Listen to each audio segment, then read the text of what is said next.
bertakbir Allahu Akbar, pikiran menerjemahkan Allah Maha Besar, hati meresapi langsung. Ya Allah, aku berikrar Engkau yang Maha Besar. Tapi sebelum sholat bahkan aku membawa kebesaran dalam kehidupan.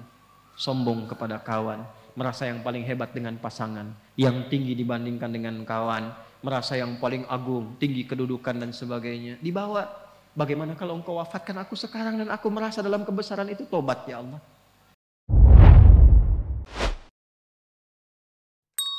Saya kasih rahasia ya.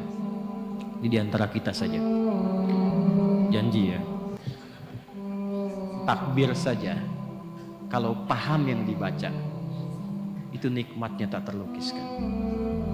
Abu Bakar As-Siddiq radhiyallahu ta'ala anhu, itu baru takbir Allahu Akbar sudah gemetar, nikmatnya khusyuk. Ali bin Abi Thalib radhiyallahu ta'ala anhu, Sayyidina Ali bin Abi Thalib, itu pernah kena duri yang tipis, itu kan itu sakit ya, nyabutnya sulit tuh. Apa bahasa Rusianya itu kacugak. Itu kena duri tajam, sakit dan sulit dicabut. Jadi begitu mau dicabut terasa. Ada sahabat bilang begini, temannya, kawan beliau, saya tahu kapannya waktu yang tepat untuk mencabut. Begitu takbir Allahu Akbar, takbir, itu dicabut durinya, bahkan tidak ada perubahan di ekspresi wajahnya, sama persis dengan saat mulai bertakbir. Hanya satu kalimat Allahu Akbar, ucapkan di lisan, terjemahkan di pikiran, Allah Maha Besar. Di pikiran kita mengikuti, menerjemahkan. Sebab kalau pikiran tidak mengikuti, setan memiliki celah, namanya khanzab. Ada setan penggoda orang sholat namanya khanzab.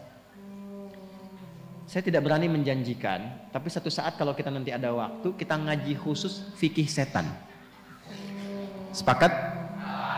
Halo, jangan lihat saya begitu ya. Nanti ada 9 jenis setan yang harus kita waspadai. Dari mulai setan wudhu, setan rumah, setan kantor, terus setan pasar. Ada bu, setan pasar. Sekarang sudah mulai keren, jadi ke mall, gitu.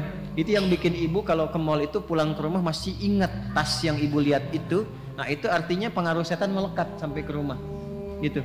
Ibu belanja tuh, padahal beli makanan aja, tapi pulang ke rumah mau tidur, tadi ada yang bagus deh tas di sana itu, gitu. Nah itu ikut tuh. Udah lama tas kan masih banyak tuh, yang penting fungsinya bisa jadi ibadah. Oh iya ya Pak, ya Allah itu kan dihisab. Tapi yang tadi juga bagus kok Pak itu. Itu ke bawah. Itu setan pasar. Ya. Nah ini setan orang menggoda orang sholat. Kata Nabi langsung dalam hadisnya, ketika kita mulai bertakbir, idza kabbara aw bima ma'na kama qala Rasulullah sallallahu alaihi wasallam, fayaqulu syaitan, maka setan mulai beraksi. Ya, dia berkata uzkur kada, ingat ini, ingat itu. Ini kalimat ini sering saya sampaikan. Tadi kan sebelum Isya ya, waktu sebelum takbir kan kita fokus saja kan, istau, sudah tahu, khusyuk, fokus, nggak ada ingat apa-apa. Tapi begitu takbir Allahu Akbar, langsung muncul semua di kepala tuh. Ini hujan berhenti apa enggak? Ini pulang bagaimana? Ya kan? Dan sebagainya. Muncul, betul kan begitu kan? Muncul kan? Betul. Nah, berarti hadisnya benar. Dan Nabi nggak mungkin salah karena ada petunjuk wahyu. Hatta la yash'ura lil musalli kam raka'atan yusalli. Sampai ada orang sholat itu tidak menyadari berapa rakaat sebetulnya dia sedang menunaikan sholat. Pasti terjadi. Nanti subuh kejadian nih besok nih. Jadi begitu Anda takbir dari mulai tahajud, kalau yang tahajud, nanti kata-kata saya ini akan muncul lagi tuh. Allahu Akbar, ingat nih setan akan menggoda ini. Itu setan. Itu setan.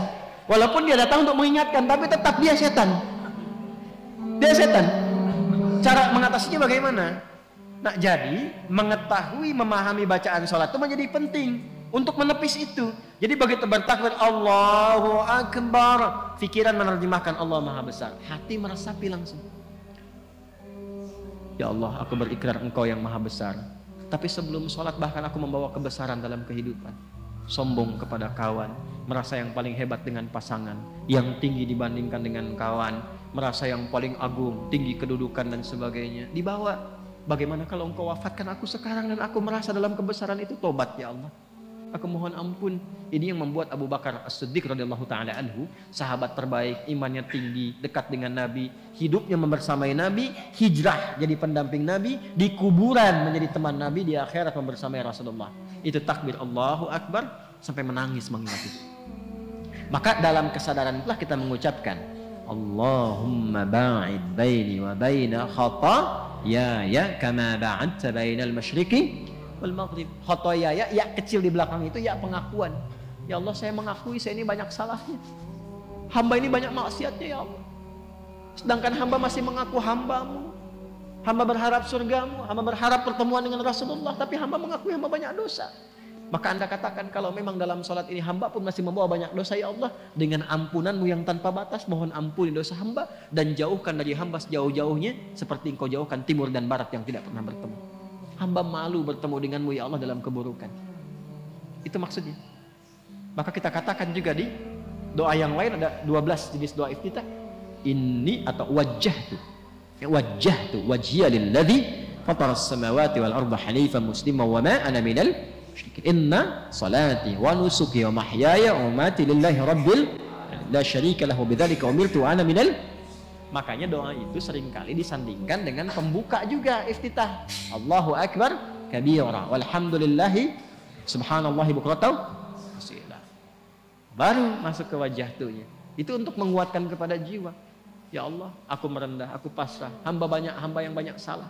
Aku hadapkan dirimu sepenuhnya, pasrah sepasrah-pasrahnya pada penguasa langit dan bumi. Saya sholat, saya beribadah, bahkan hamba hidup, bahkan engkau wafatkan hamba sekarang dalam sholat. Hamba pasrah ya Allah. Yang penting engkau akui hamba sebagai seorang muslim. Hamba berjanji, kalaupun setelah sholat ini diberikan kesempatan hidup, maka hamba akan jadi muslim yang patuh dan baik setelah ini. Wa ana minal muslimin. Buktinya apa?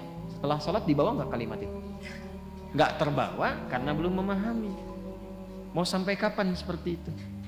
Sedangkan kita sudah ribuan kali menunaikan sholat. Kenapa dari sekian ribu itu tidak ada yang kita usahakan untuk menikmati sholat itu? Sudah nikmat belum? Tapi kan yang penting benar rukunnya Ustaz, betul. Dan itu mengangkat kewajiban, menghilangkan dosa. Ada pahala kalau rukun terpenuhi. Tapi problemnya, ada nggak dampaknya kepada jiwa yang terasakan dalam menjalani kehidupan dunia?